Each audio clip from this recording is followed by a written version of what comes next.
नाजरीन आदाब, मैं मोहम्मद सुल्तान बेबाक न्यूज़ टीवी में आपका खैर मकदम करता हूँ। पेश है आज की अहम खबर। अस्सलामुअलैकुम नाजरीन, बेबाक न्यूज़ टीवी पे आप सभी का खैर मकदम है। Syed Shamshad Qadri national president all India minorities welfare association ने मीडिया से मुखातिब होते हुए तेलंगाना हुकूमत से मिनॉरिटी वेलफेयर स्कीम पर अमल करने का मुतालबा किया और तेलंगाना एम्प्लॉयज़ के लिए पीआरसी अनाउंस करने की अपील की। 2014 में मिनॉरिटी फाइनेंस कॉरपोरेशन का क़याम अमल में आया। सैयद शमशाद कादरी ने बताया, केसीआर ने मिनॉरिटी फाइनेंस कॉरपोरेशन के क़याम के वक्त कहा था, सब मिनॉरिटी खासकर मुस्लिम मिनॉरिटी को इससे फ़ायदा होगा। 2015 में बेरोज़गारी से 1,59,906 लोन एप्लीकेशन लिए थे और आज तक उन पर अमल आवारी नहीं हुआ।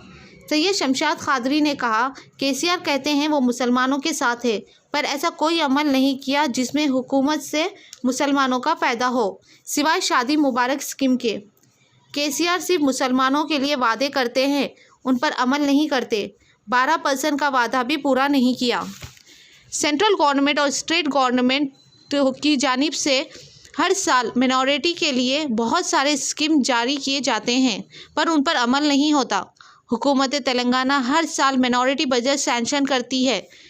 पिछले साल 2019 से 2020 के लिए 500 करोड़ का बजट सैंक्शन हुआ था, पर ऑफिस में स्टाफ मौजूद ना होने की वजह से मिनॉरिटी स्कीम पर काम ना होने के बराबर है। सैयद शमशाद कादरी ने केसीआर से फिर एक बार पुरजोर अपील की है कि जब तक केसीआर और पूरा ऑफिस स्टाफ मौजूद रहकर स्कीम पर काम नहीं करेगा, तब तक स्कीम का सही फ़ायदा लोगों तक नहीं पहुंचेगा। और आइए देखते हैं बेबाक न्यूज़ टीवी की ये खुसूसी रिपोर्ट। हर अहम खबरों के लिए बेबाक न्यूज़ टीवी को यूट्यूब पर सब्सक्राइब करें, फेसबुक पर लाइक करें, इंस्टाग्राम और ट्विटर पर फॉलो करें। अस्सलाम वालेकुम, मैं Syed Shamshad Qadri president all India minority welfare association आपसे मुखातिब हूँ। मेरा असल मकसद आज आपसे मुखातिब होने का ये है कि मिनॉरिटी कॉरपोरेशन का क़याम अमल में आया। तकरीबन 2014 में जब क़याम अमल में आया था तो केसीआर साहब ने इसका मकसद ये बताया था कि तमाम माइनॉरिटीज, जितने भी नोटिफाइड माइनॉरिटीज है, खुसूसी तौर पर जो मुसलमान तेलंगाना में रहते हैं, उनके लिए इस माइनॉरिटी फाइनेंस कॉरपोरेशन का क़याम अमल तो कांग्रेस गवर्नमेंट में आ चुका था, मगर जिस वक्त इख्तियार की टीआरएस गवर्नमेंट का हुआ, जब केसीआर साहब चीफ मिनिस्टर बने, उन्होंने बड़े बड़े वादे जो है मुसलमानों से किए थे, बड़े बड़े वादे मुसलमानों से किए थे, जिसमें खुसूसी तौर पर अनएम्प्लॉयमेंट का मसला हल करने का उन्होंने जो है वादा किया था मुसलमानों से। और सबसे बड़ा वादा उनका यह था कि आप मुझे इलेक्ट करके लाइए, 4 महीने के अंदर तेलंगाना तमिलनाडु के बेसिस पे आपको 12% रिजर्वेशन देके बनाऊंगा। मगर वादा तो वादा ही रह गया।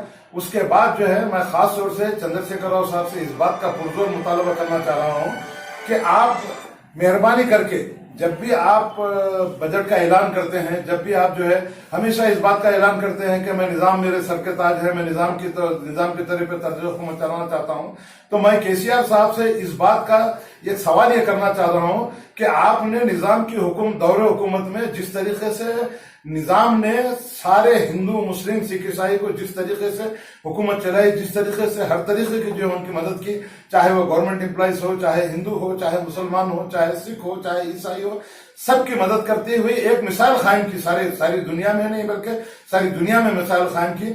जहां भी जब भी जिसकी जरूरत होती थी, तो मैं केसीआर चंद्रशेखर राव साहब से इस बात का मैं ये सवाल करना चाह रहा हूं, इस बात का मुतालबा करना चाह रहा हूं कि जब आप हमेशा इस बात का तस्करा अपने तकारीर में करते हैं कि हुजूर निजाम ने जिस तरीके से तर्ज हुकूमत चलाया, मैं भी उसी पे चलना चाह रहा हूं। क्या आपने मुसलमानों का जो है किस किस्म का फायदा किया, कितने मुसलमानों को आपने नौकरी दी, क्या 12% का वादा आपने पूरा किया, क्या जो है सही तरीके से 12% के हिसाब से आपको कितना बजट जो है मुसलमानों की फलाह बहबूद के लिए जो है सैंक्शन करना था कि आप उसके लिए सैंक्शन किया। हमेशा मुझे बड़ी हैरत बात ये होती है कि 2014-15 में 1,59,906 एप्लीकेशन जो है लोन सैंक्शन करने के लिए बेरोजगारों के लिए आपने एप्लीकेशन लिए, मगर आज तक वो 1,09,014 जितना भी जो आपने एप्लीकेशन लिए थे, आज पर उस पर किसी किस्म की अमलवारी नहीं हुई। इसकी वजह क्या है? आप हमेशा इस बात के वादे करते हैं कि मुसलमानों के साथ हूं, मुसलमान मेरी एक आंख है, हिंदू है मेरी एक आंख है। मगर मैं समझता हूं कि अगर वाकई आप में नेक नियत होती, अगर वाकई आप मुसलमानों को जो है सही तरीके से फायदा पहुंचाना चाहते हैं, मुसलमानों की जो है एम्प्लॉयमेंट को जो है दुरुस्त करना चाहते हैं, मुसलमानों को हर तरीके से फायदा पहुंचाना चाहते हैं, अगर नेक नियत से करते तो मैं समझता हूं कि जितना बजट हमेशा हर साल आप जो है अलॉट करते थे वो 100% बजट जो है आपको खर्च करना जरूरी है। मगर जब से आपकी हुकूमत आई है सिर्फ आपने वादे किए हैं, कभी भी किसी किस्म की कोई जो है मुसलमानों की जो फलाह बहबूद के लिए आपने काम नहीं किया, सिवाय शादी मुबारक स्कीम के। खैर, शादी मुबारक स्कीम के बारे में मैं एक बात आपसे खास तौर से चंद्रशेखर राव साहब के नॉलेज में लाना चाहूंगा कि शादी मुबारक स्कीम को भी जब आपने अनाउंस किया था, जब इससे पहले जो उनके ससुराल में जाता था, जब उसकी माँ की जो है पैसे देने के जब आपके पास बात आई तो आपने लड़की की वालदा का जो अकाउंट बैंक में खुलाया। अकाउंट बैंक में खुलाने के बाद फिर मुझे ये बात समझ में नहीं आती कि फिर आप वो चेक जो है एमएलए के जरिए से या किसी और के जरिए से वो चेक दे रहे हैं। इसका असल मकसद ये है कि इसका सारा फायदा वहां ब्रोकरों को हो रहा है। उसमें सबसे बड़ा फायदा यह है कि मैं सेक्रेटरी साहब से मुलाकात करके किया था कि भाई शादी मुबारक स्कीम के लिए मैरिज सर्टिफिकेट की जरूरत नहीं है। क्यों जरूरत नहीं है मैं आपको बताना चाहता हूं। जब सियानामा जब है, काजी जब सियानामा देता है तो वो सियानामा के बेस पे आपको जो है शादी मुबारक स्कीम को जो है स्कीम के जो जितना भी अमाउंट है आपको सैंक्शन करना चाहिए। मगर ये बीच के जो लोग हैं वो लोग काम ये कर रहे हैं कि भाई शादी मुबारक स्कीम के लिए उसकी जरूरत है, मैरिज सर्टिफिकेट की जरूरत है। तो जब मैं सेक्रेटरी साहब से ये बात किया तो सेक्रेटरी साहब बोले भाई फिर वो बच्ची की शादी हुई तो हमको कैसा पता चलेगा। बोला साहब ये जो सियानामा है यही जो है शादी की तस्दीक करता है, तो क्या यह गवर्नमेंट का है? तो मैंने उनसे कहा कि साहब बिल्कुल गवर्नमेंट का है। उन्होंने डायरेक्ट जो फोन सलीम साहब को किया तो सलीम साहब बोले साहब ये जितने भी काजी हैं गवर्नमेंट के अपॉइंटेड है। तो उन्होंने बोले भाई ये तो फिर इसकी कोई बात ही नहीं है। तो मैं यही बोला साहब कि इसमें आपको जो है मैरिज सर्टिफिकेट की बिल्कुल जरूरत नहीं है। आप सियानामा पे उसको अगर वो स्कीम के जो भी फायदे अगर उनको पहुंचाएंगे तो ये गरीब आवाम जो शादी के लिए जो है परेशान हाल है उनके लिए 2-3-4 हजार 5 हजार का खर्चा बच जाएगा। जबकि मैरिज सर्टिफिकेट 300 रुपए मिल रहा है, मगर ये दरमानी अफराद जो है 2 से 3 हजार रुपए इसके लिए वसूल कर रहे हैं। तो मेरी हुकूमत से खास तौर से गुजारिश ये है कि सियानामा के बेसिस पे आप जो है शादी मुबारक स्कीम के जितने भी जो लोग जरूरतमंद है उनको सैंक्शन कीजिए और ये दरमियानी अफराद का खात्मा कीजिए। और डायरेक्ट अमाउंट जब सैंक्शन हो रहा है, जब बच्ची की माँ का जो है आप बैंक में अकाउंट खुला है तो आप डायरेक्ट अकाउंट पे बैंक में डाल सकते हैं। फिर ये चेक देने का मतलब मेरे को समझ नहीं आया। जैसा 19 और 20 में जो बजट सैंक्शन कर रहे हो कितना बजट हुआ? गवर्नमेंट जो बजट सैंक्शन करी थी 2500 करोड़ का बजट सैंक्शन करी थी।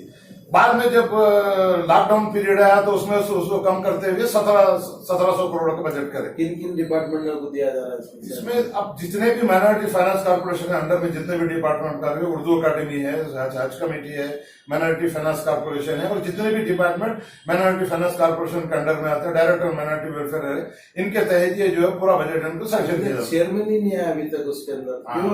बड़ा अच्छा सवाल आपने ये किया कि मैं चंद्रशेखर राव साहब से डायरेक्ट आपके इस स्टेज से ये सवाल करना चाह रहा हूं कि जब क्रिश्चियन फाइनेंस कॉर्पोरेशन में पूरा फुल फ्लेज स्टाफ काम कर रहा है, बीसी कॉर्पोरेशन में फुल फ्लेज स्टाफ काम कर रहा है, बीएससी कॉर्पोरेशन में फुल फ्लेज स्टाफ काम कर रहा है, जितने कॉर्पोरेशन तेलंगाना में काम कर रहे हैं हर जगह जो है फुल फ्लेज स्टाफ काम कर रहा है। मगर हमारी बड़ी बदकिस्मती है कि चंद्रशेखर राव साहब हमेशा मुसलमानों के हमदर्द अपने आप को बताते हैं, मुसलमानों का साथ देने की बात करते हैं। तो मुझे हैरत इस बात की है कि आली जनाब चंद्रशेखर राव साहब की नजर माइनॉरिटी फाइनेंस कॉर्पोरेशन में क्यों नहीं पड़ रही है।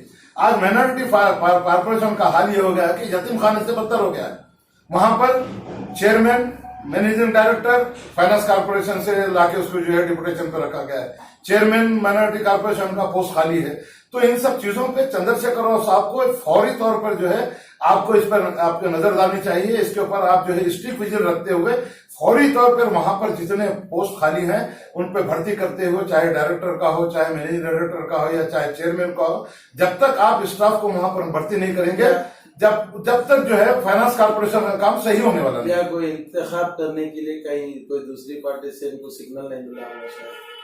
साहब इसका मतलब तो यही है कि जो है जब तमाम कॉर्पोरेशन काम फ्रेंडली पार्टी भी है, अब कौन सी पार्टी है इसका तो मैं जवाब विश्वास नहीं दे सकता कि डायरेक्ट इसकी सारी जिम्मेदारी हुकूमत के ऊपर है, चंद्रशेखर राव साहब के ऊपर है। चंद्रशेखर राव साहब ने यह कहा था कि जैसे ही तेलंगाना बनेगा, हर तरीके से आपकी मदद करेंगे।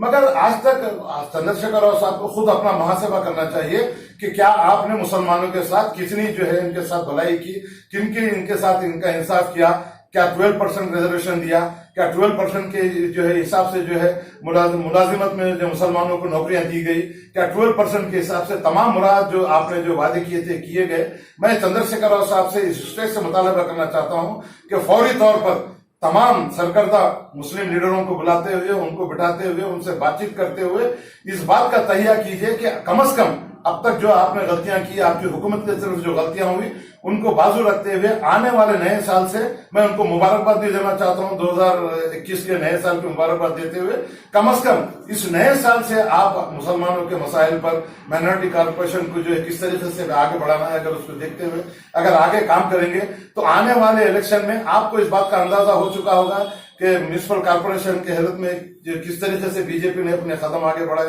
दोबारा के इलेक्शन से आपको अंदाजा हो चुका है। तो अब आने वाले बहुत से इलेक्शन है, एमएलए एमएनसी इलेक्शन है, नागार्जुन सागर का इलेक्शन है। तो अब आपको अपने आप का हुकूमत का मुहासबा करना है, आपकी एक्टिविटीज का मुहासबा करना है। और सबसे अहम चीज मैं आपको कहना चाहूंगा, जो हुकूमत जिस पे चल रही है, चाहे वो आईएएस ऑफिसर हो, चाहे गजेटेड ऑफिसर हो, या निचली चसा के अटेंडर से लेके सुप्रीम के जितने भी लोग हैं, ये हुकूमत को चलाने वाले ये लोग हैं। आज पिछले 3 साल से आप पीआरसी के ऊपर किसी किस्म का लैलो मामला डाल चुके हैं कि उसका मुलाजिमीन जो है बेचैनी की हालत में जो है कुछ कर नहीं सक रहे हैं। तेलंगाना बनने के अंदर पीआरसी कितने बार दिए? एक ही मर्तबा पीआरसी दिए, उसके बाद वो भी पीआरसी आंध्रा गवर्नमेंट का था।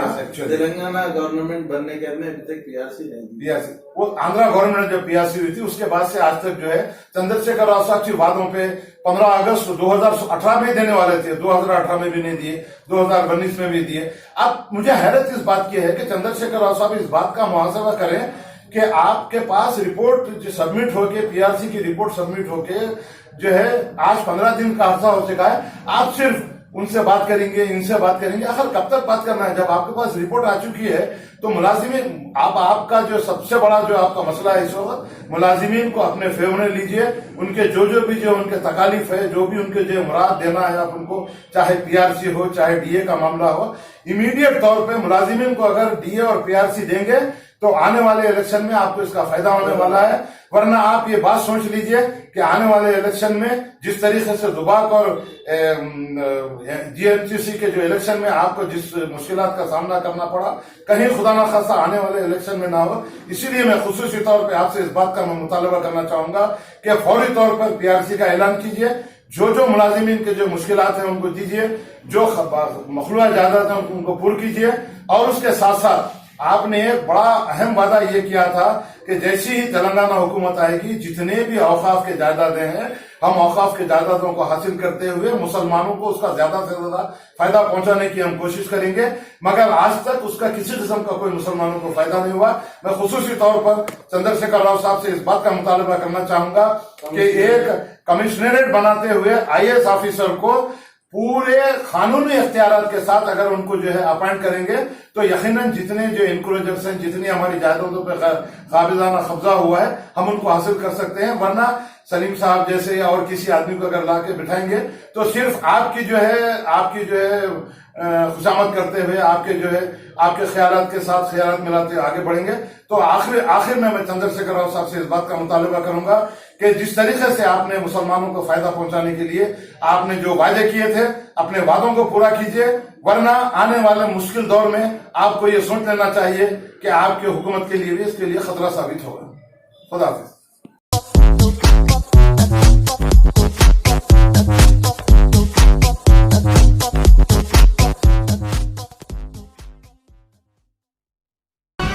हे, अगर आप मोबाइल फोन खरीदने की सोच रहे हैं तो चले आइए सेलवर्ल्ड के शोरूम में।